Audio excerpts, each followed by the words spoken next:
Up to 80% of the world's healthcare is provided by nurses and midwives. In the developing world, they are often a patient's only hope. It is the nurses and midwives who are often at the sharp end.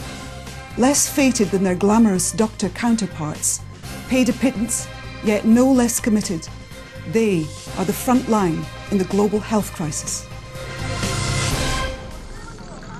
In this edition of Nurses on the Front Line, we are in Aceh, the Indonesian province torn apart by civil war for almost 30 years. The war between GAM, the separatist Free Aceh Movement, and Jakarta claimed at least 15,000 lives. More than 10 times that number died in the December 2004 tsunami. For the people of Aceh, 2005 was year zero. With a shaky peace in place, and a $4.8 billion international aid commitment, the province is building a new civil infrastructure out of this war and tsunami-shattered economy.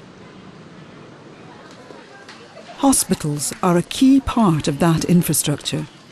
This is the Zainoel Abidin Hospital in Banda Aceh, the provincial capital. It was destroyed by the tsunami.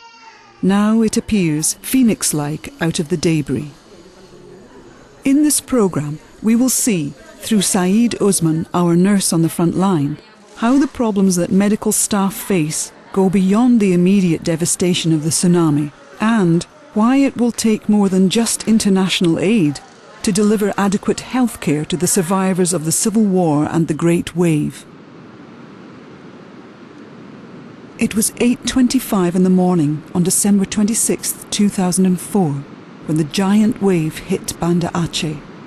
Saeed Osman, by pure chance, was leading a training course in another part of the province on that fateful day.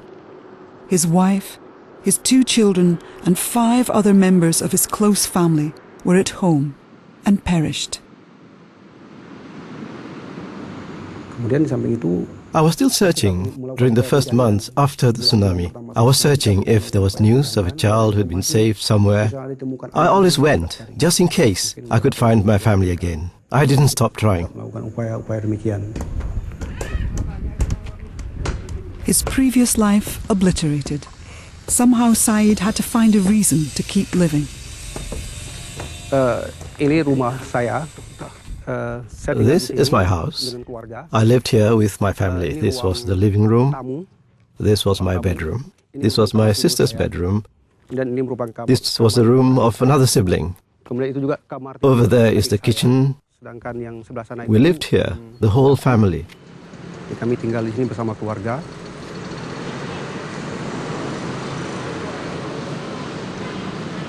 Saeed Osman's commitment to healthcare has helped give him purpose.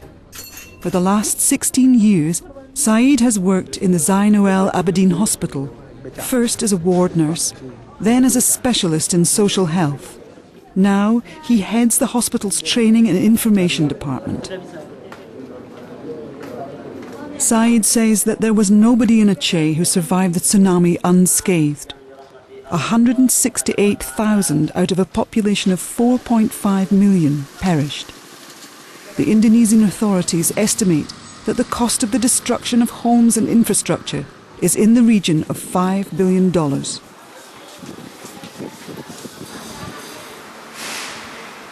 The hospital was badly damaged by the tsunami. Virtually all the equipment was destroyed, but most devastating of all was that 121 out of 946 of its staff members were killed. Incredibly, Osman can see a positive side to the tsunami. One of the things which happened after the tsunami, which I'm grateful for, is the peace. We all knew that Aceh was in chaos for nearly 30 years. But because of the blessing of the tsunami, there was a kind of hope thanks to the peace agreement in Helsinki between the Indonesian government and the Free Aceh Movement, GAM. So it's a blessing. So maybe the tsunami is a revolution.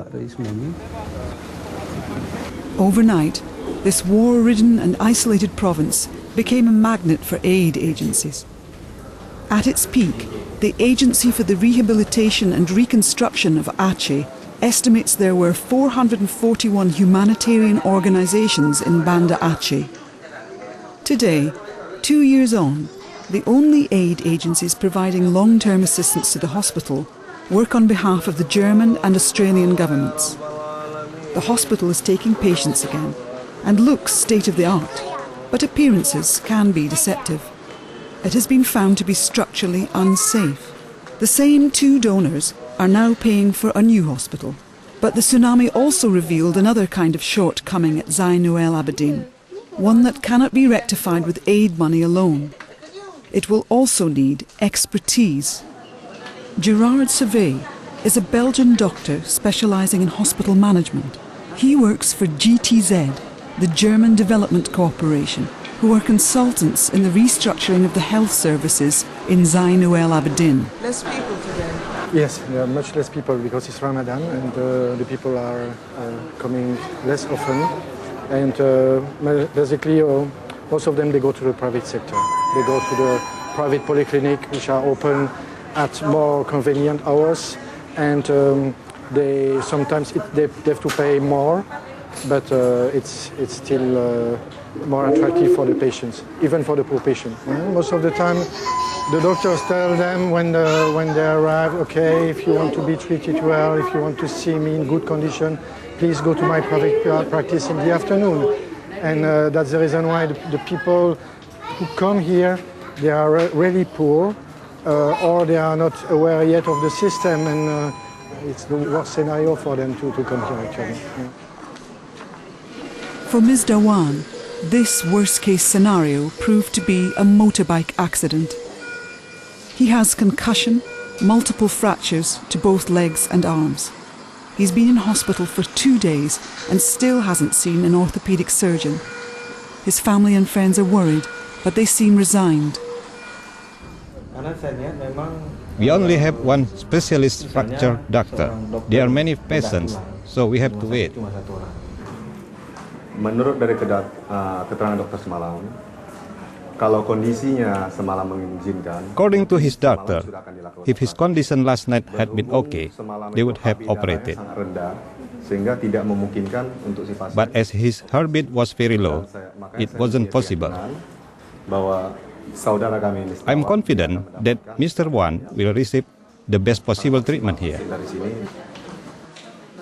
But away from the watchful eyes of the nurses, Ms. Dawan's friend tells a different story.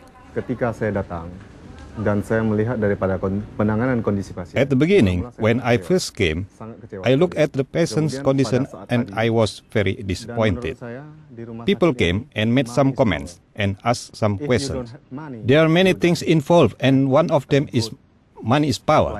Without money, you don't get the treatment you need. Without money, we wouldn't have anything. And last night, I was very, very angry. I wanted to smash all the windows because I saw they were being so nonchalant. Sepele,